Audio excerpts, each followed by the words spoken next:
Most heartfelt greetings and salutations, ladies and gentlethems.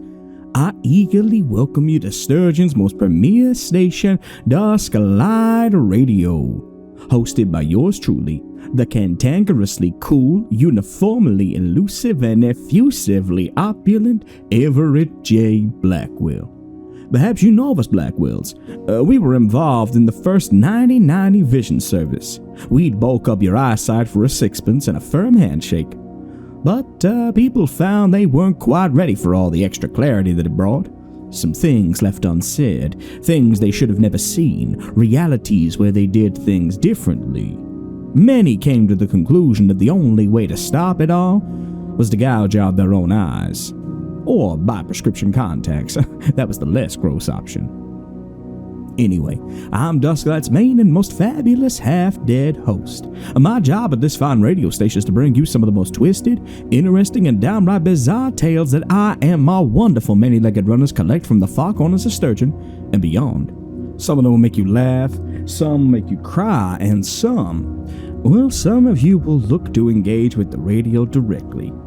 Listeners, I just want to take a special moment to thank y'all for your lovely comments on the last video when I was talking about the intros. Now, I did not want to cut down my own microphone time. Old Everett Blackwell thoroughly enjoys speaking with all of you.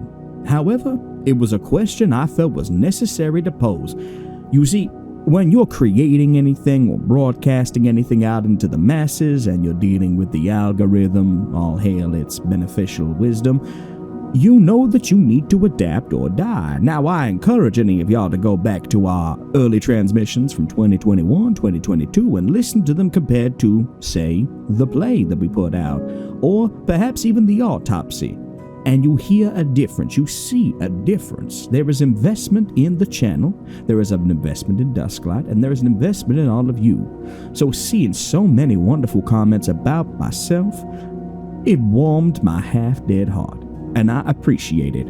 And for those who are new, for those who do not care for this, well, the skip button is always there.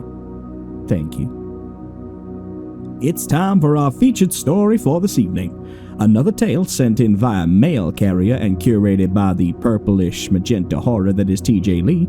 This tale poses a question as its title. What do I do when my mute son's sock puppet starts talking? A terrifying prospect, and one that this story aims to delve further into. Another original tale from Sturgeon. All voices are, as per usual, done by Janitor Supremo TJ Lee. All hail his janitorial wisdom. We're gonna need to check in on the purple crayon wife at some point. It's becoming a bit of a concern. All I hear now is strange nursery rhymes being sung down the hallways. Sunken-eyed children in every mirror reflection that are only there for a moment before you blink, and they're gone, leaving a purple-smeared horror in their wake. We hope you enjoy this, and if you listen to this while sleeping, don't be alarmed if I or the Dusklight Studio appears in your dreams for an interview. Just answer calmly or erratically, but maintain eye contact at all times, and ignore your limbs turning into silly string. It'll all be over soon, and you'll wake up feeling refreshed, reformed, and full of questions you will spend your life attempting to get answers for.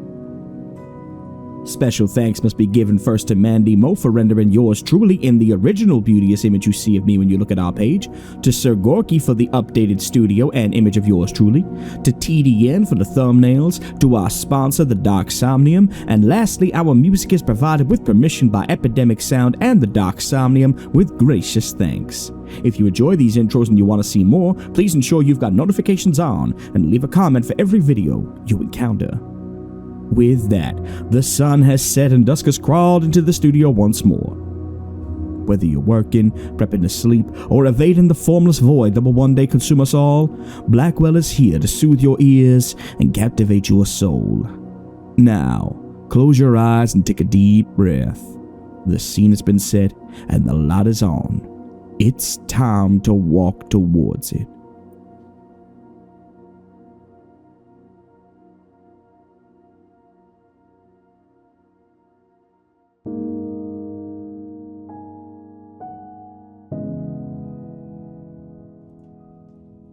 Some context. My name is Fisher. I am a 32-year-old widower with a young son, Jake. As the title suggests, we've been having issues. Like any parent, I thought Jake's muteness would go away with enough time, love, and patience. But it's safe to say he's still struggling to come to terms with losing his mom. And I can't say I blame him for that. Melody died in a head-on collision. Drunk driver ran a red light and swerved into oncoming traffic. I remember running up to the accident as it was 2 blocks down, and I'd been taking Jake for a walk to the park. The warped steel, the drunk driver getting out and stumbling around, wailing like a baby at his broken arm. The way her body was twisted and broken as it stuck out of the windshield and across the hood of the car. A stain of red. Dead on impact. I have never seen any human being in such a broken form. Why the fuck did the sole instance have to be my love and the mother of my child? Worse still, Jake saw. Only for a moment, but he saw enough. Losing your mother is a traumatizing thing in itself. Seeing her body like that is another matter entirely. I think the shock of seeing her in that car wreck simply scared him into an unbreakable silence. He cried a little before that, but nothing after that day. He was 3 then. Now he's approaching 6. It was soul-destroying having your life partner suddenly gone so early into your marriage. It threatened to break me down to my rawest components. But having a bright, beautiful boy who was dependent on me was the main reason and the main motivator to get me up every day. I'm proud to say that I was able to get through each day with his silent smiles, not relying on any vices or virtues to assist me. I played with him, indulged in his hobbies, taught him sign language, and my love for him grew with every passing day. It didn't matter what the other parents mumbled to each other or how the kids started to stare. He was perfect the way he was. And I knew when he looked at me, he felt safety. That was the most important thing of all. When it came time for him to start kindergarten, I was torn. I knew it would come eventually, of course, but the lack of things to do outside of work and the feeling of helplessness with him being attended to were impossible to ignore. My concerns were impacted when the kindergarten was found to be lacking in their ability to care for him. Call it laziness, negligence, or ignorance, but it was clear Jake wouldn't get the right support there with his needs. So, I made the difficult choice to homeschool him. I'd been a teacher before I transitioned over to freelance artistry, and I had enough money saved for a while until we could get a tutor in. So this was a logical but scary step. So when I was preparing for the first day of homeschool with his packed lunch, little suspenders, and an eager smile on his face, I felt pride. I kissed him on the forehead and held up my hand, pinky, index finger, and thumb extended, moving the hand back and forth. "I love you," I signed. He smiled, hugged me, and did it back. He was a clever kid. It was a productive first session, but after lunch he got tired and we were practicing signs for my parents.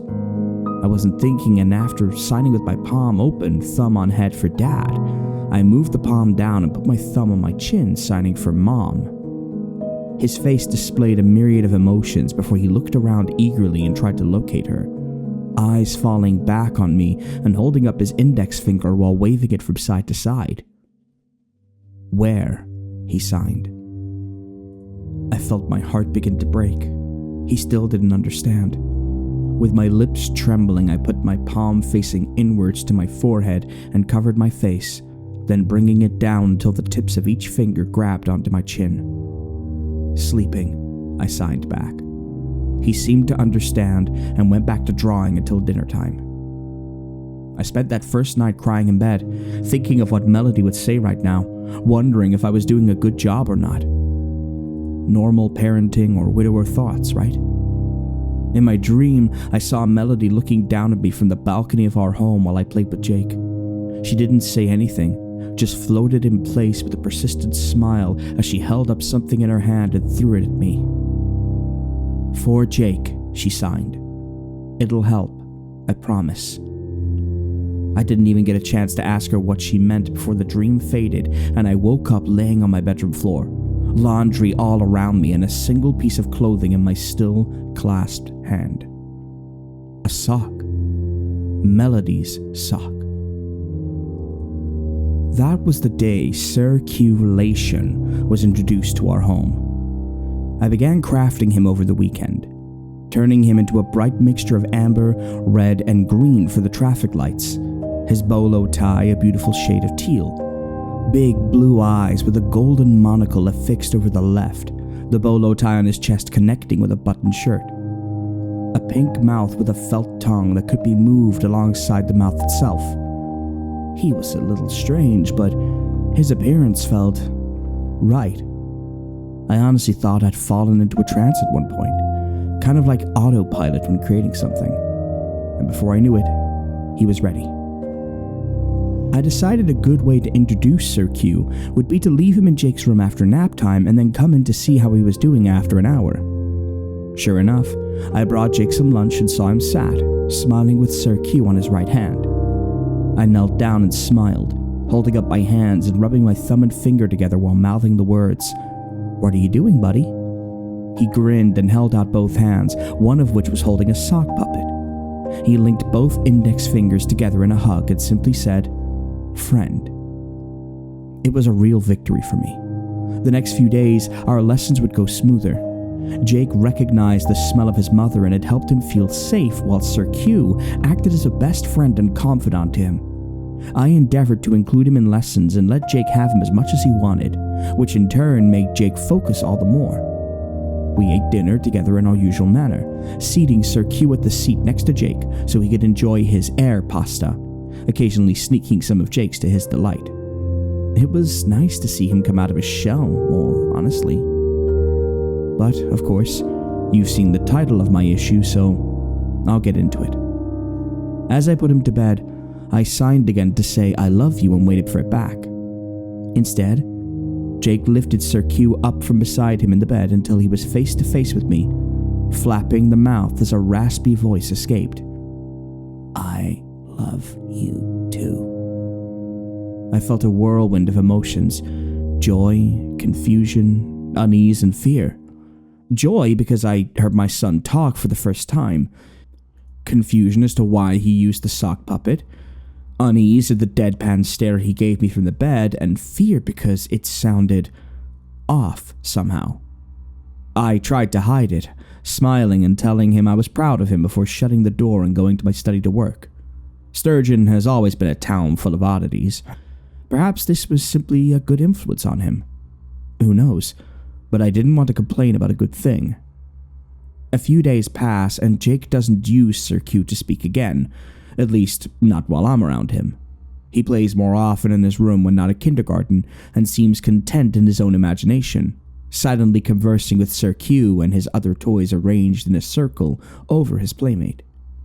But on one occasion when passing his room during nap time, I caught wind of something that made my knees threaten to buckle underneath me. That same raspy voice calling to Jake. I don't know why I didn't immediately move, but I felt compelled in that moment to listen. "Knock once if you miss your mommy. Knock twice if you want to go see her. Knock 3 times if you want to come in, Dad." Jesus Christ. I opened the door and put on the biggest smile I could, pretending I hadn't heard it. Jake's face is blank as I ask him in a joking voice why he's not sleepy. Jake points to his eye and then to Sir Q. "Watching," he says. I scooped him up and put him to bed, saying I wanted to take Sir Q for a walk if he didn't mind. He nodded and put the tips of his fingers to his chin, pushing away. He signed, "Thank you." And honestly, that scared me more. I brought Sir Q to my room and left him underneath a pile of laundry I was due to put in the dryer, thinking he'd be safe there until the next day when I could figure out a bit more about him. I remember putting my head down on the pillow and looking at a photo of Melody, myself, and Jake all crammed in for a happy family picture. Her red hair tucked behind her ears, piercing blue eyes, and a loving smile forever etched into my brain. How on earth could the universe take her before me? I was barely holding it together and I could barely understand my son, let alone this puppet obsession. "Melody, I hope I'm doing right by you, honey," I whispered, already falling asleep with exhaustion. As I dreamed, I realized I was in a dark place. The cold air was whipping around me and threatening to split my skin open. The sounds of machinery rushed past me, but I couldn't tell you if they were planes or something else. Then the thunderous sound of the crash came out of nowhere, like the sound of a cannon firing from a tank. It shattered my teeth and knocked me off my feet, the subsequent screams getting me back up and rushing in an aimless direction. I saw the wreckage in the distance, the flames licking at the twitching body of my wife, her flesh nothing more than red paste with bones jutting out. Her head snapped and turned the other way, not facing me. "Mel? Baby?" I called, hoping this would just end. Her face snapped to mine, fixed in the most god-awful scream I have ever seen, a death rattle that would never end. Her voice rang out, but the jaw flapped up and down on the last threads of flesh, holding it together like a fucking puppet. "Stairs, stairs, stairs!" she shrieked, a horrible laugh penetrating my ears and smashing against the eardrum until I snapped awake in a cold sweat, hands shaking. I don't know what time I woke up, but it was the dead of night, and with my eyes not fully adjusted, the encompassing darkness almost felt threatening to me. I'd lived in this house for 9 years and never once felt like I was in danger, but something spurned me into waking up and scanning the room. Maybe I'd heard an intruder. As my eyes cast around the bedroom, I noticed the laundry had fallen off the chair. I'd obviously piled it too high. Damn it. Well, now I was up. I may as well use the restroom and check in on Jake. I will never fully understand what roused me from sleep, but I am beyond grateful it did. As I passed Jake's room, I heard a faint wheezing sound that immediately sent me into a panic. I thought perhaps he was choking on something or was having a coughing fit. As I opened the door, for the second and a half before the light came on, I swear to God I saw something black and shimmering looming over Jake's bed, fixated on his throat. But as soon as the light came on, he coughed a few times and rubbed his eyes, looking at me. I pointed to him and closed my index finger on my thumb, forming the small circle. "Are you okay?" I signed. He looked confused, eyes moving to the corner of his room before moving his open palm slightly from the left to the right and then closing it firmly, moving it forward. "Yes," he signed back. I followed his apprehensive gaze to the corner of his bedroom where a beanbag sat. Propped up in the corner by the closet was Sir Q, staring at him. I took him out of Jake's room and downstairs to our laundry room. It was late. I knew I could throw him out sometime tomorrow, but it didn't satiate the anger I had in that moment. Despite knowing that this puppet could in no way harm my son, I felt such protective rage towards him and sensed the felt coming apart slightly as I pulled at the seams in frustration. "This isn't going to do anyone any good," I mumbled, putting him down with a pile of dirty laundry and turning off the lights, heading back upstairs. I let Jake sleep in my bed that night, giving him Melody's sweater so we'd have a proxy item to comfort. Little guy fell asleep inside of 5 minutes while I lay awake, staring at the ceiling.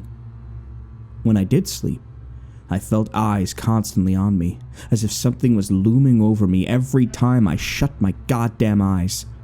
It was inescapable, a primal feeling of being at the mercy of something unseen and malicious. It set my teeth on edge, and I woke to the alarm with a horrible headache. I turned over to ask Jake what he wanted for breakfast, maybe some pancakes with ice cream to cheer him up, but he was nowhere to be seen. Panic shot through me, and I sprung out of bed, calling out his name and rushing to his bedroom, the bathroom, and the top of the stairs. Nothing. Then I heard a sound that both terrified and infuriated me. That same raspy giggling coming from the laundry room. Sir Q. The dryer was being turned on. "Oh fuck! Jake!"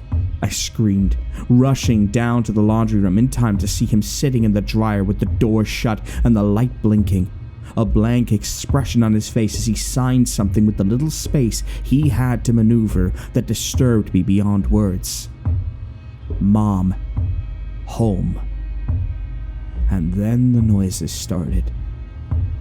He gasped and began scratching at the door, begging to be let out, the air escaping the chamber and it beginning to slowly turn, his little body struggling to stay still. I panicked, watching it gain traction as he struggled to smack against the door.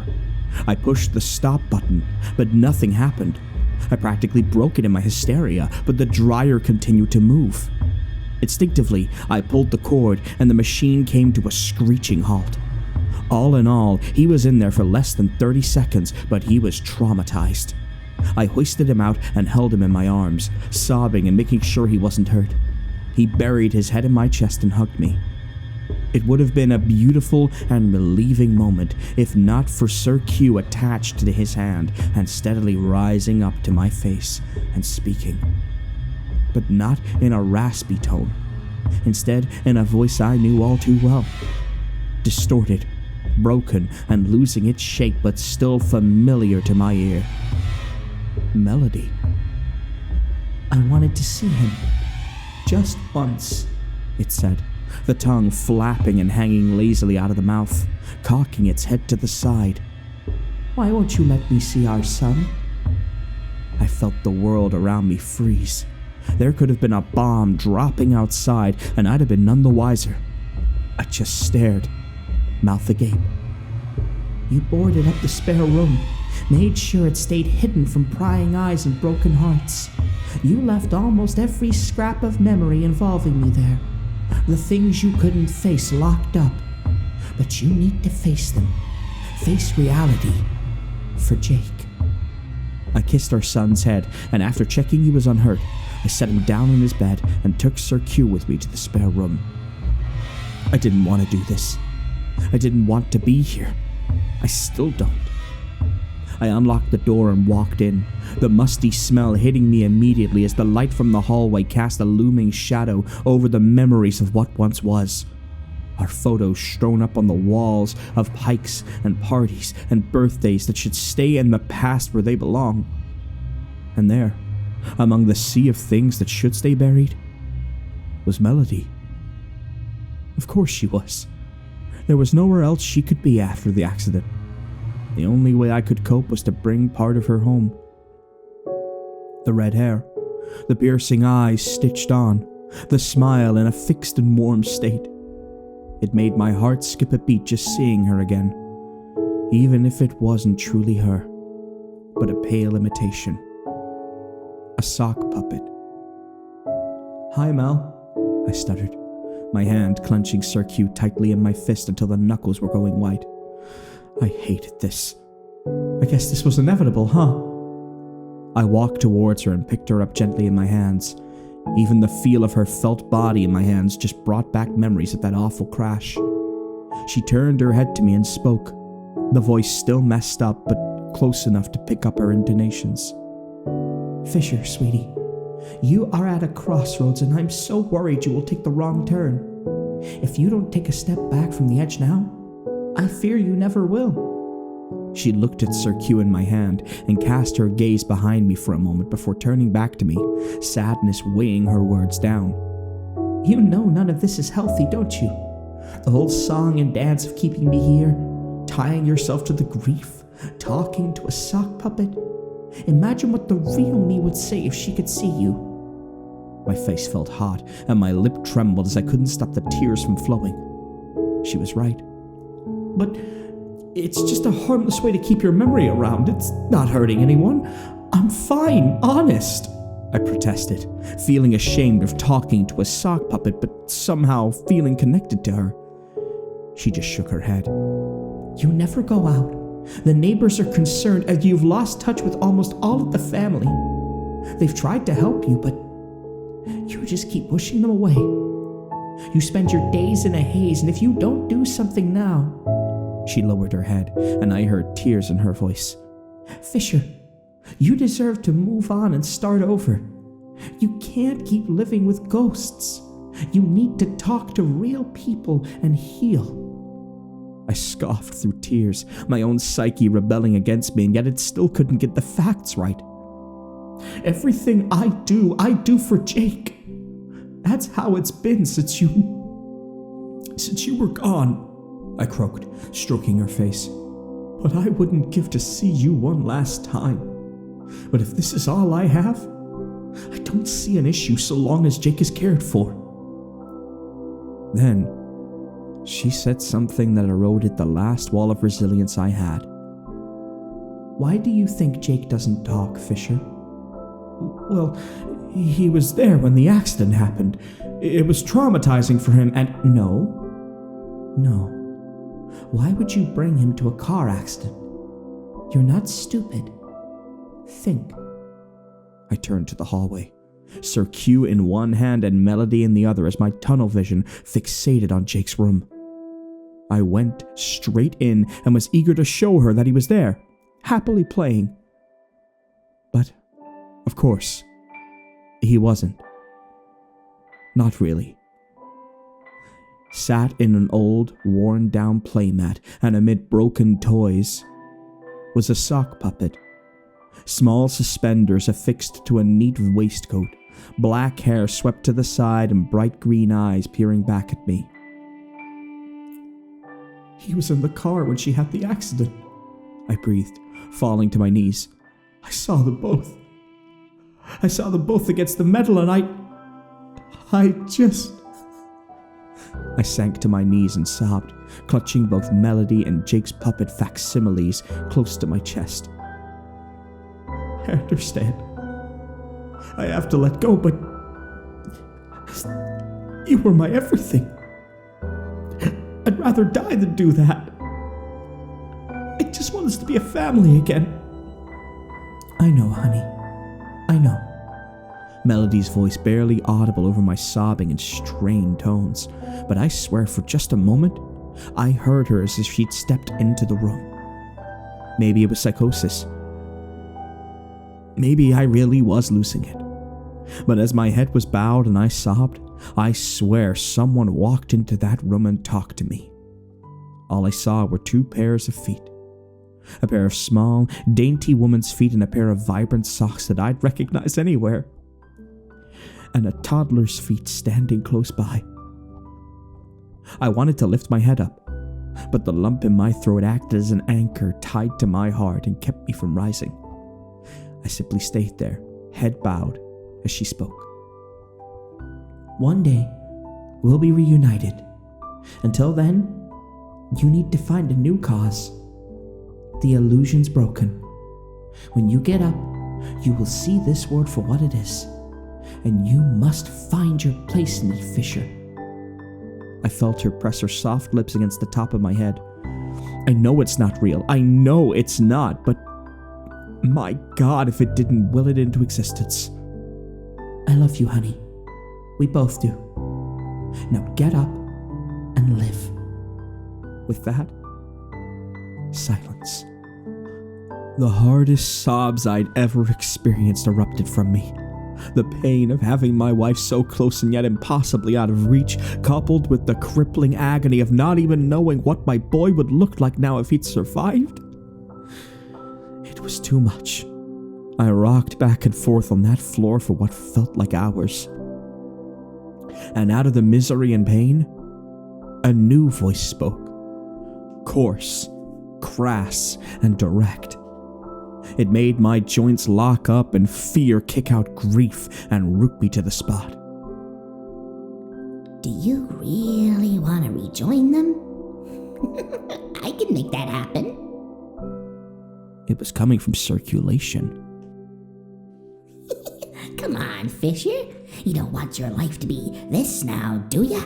Surely you have something to give. I turned and saw his puppet still laying on the floor where I'd left it, the mouth not moving nor the rest of its body. Yet it still spoke. I got up and moved closer, peering down at him. All the lights in Sturgeon are gonna go out soon. Don't you want to find your way back to your family before that happens? 'Cause if you're still here after, oh, well, it won't be easy, let's put it that way. Your best bet is to do us a solid and earn your way back to them. How? No, you're not real. Just the Melody and Jake. I made you. You're all in my head. I tried to take back control, to wrestle back some semblance of normalcy before I lapsed again. Then I heard the closet door open behind me and something big stepped out of it. Oh, every puppet has its master Fisher. That voice. It was sickly sweet, almost lilting and childlike, but every word carried with it an intent to harm. I was petrified as it took steps towards me. I've been patient, helping you feed your madness until it grew to a boiling point. Now you've got your path home. It's time we lead you down it. After completing a little job. I don't know what he did, but my hand grabbed Sir Q and put him on my free hand, operating him as if I were an expert. He began talking again, this time in the stranger's voice. Good boy. We have a tournament to get to, you see? And the vessel is needed. Who are you? What do you want with me? I breathed, feeling my control slipping away. I'm Mr. Stairs. I have a little outstanding grudge, and it's time to collect. With that, darkness took me and I spent an untold time stuck in between spaces. When I woke up again, I was in the bed, stacks upon stacks of newspapers and other hoarded items littering the room and the house by extension. I don't know how I hadn't noticed it before, but the place was barely functioning. I suppose in my psychosis, I'd simply gone on autopilot. Which leads me to all of you, to why I'm really here. I know I have a problem. I know soon the voices will return and the reality I see will dissipate without help. I'm hoping to mitigate that as soon as possible. But there's two things I need your help with. Two things that categorically tell me what has happened was not in my head. That I do have something to fear and my time is almost up to do something about it. The first, an invitation delivered to the home. A special seal affixed to the back and addressed directly to me.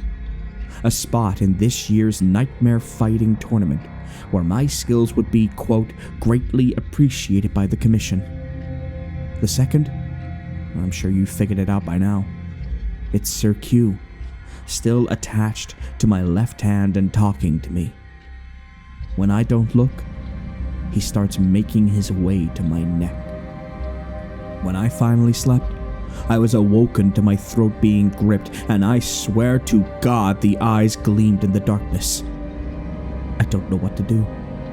I don't think he's going to stop until he gets what he wants.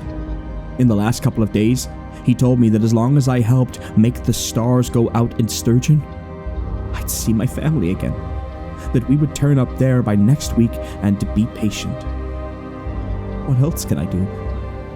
I thought coming here would help, but I think I just wanted a record of me existing somewhere, knowing I existed.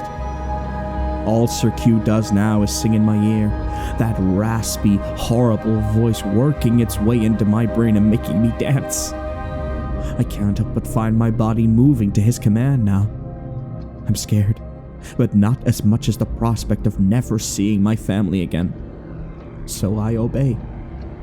It's kind of appropriate, you know, the song he's singing. Down where the sorrows flow, there's a family rendezvous, where one day you might go, but for now you've got a job to do. There are no strings on me, but there are so many on you.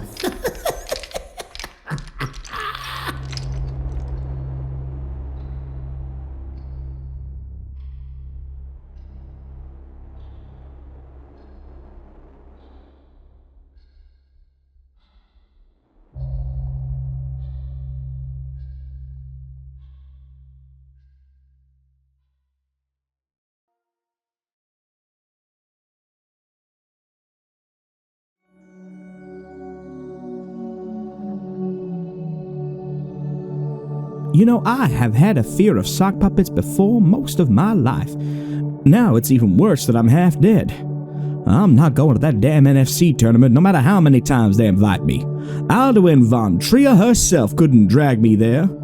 Oh, I'd better be careful. I've heard rumors that she's wanting to come on the radio for some time and do a interview. If you enjoyed this video, be sure to check out some of our other transmissions. We are adding them regularly, and we'd love to have you as part of the Dusklight family by subscribing, hitting the bell of puppetry, and leave a comment with stories you'd love for my many-legged runners to find. I want to thank all of our patrons for making this possible.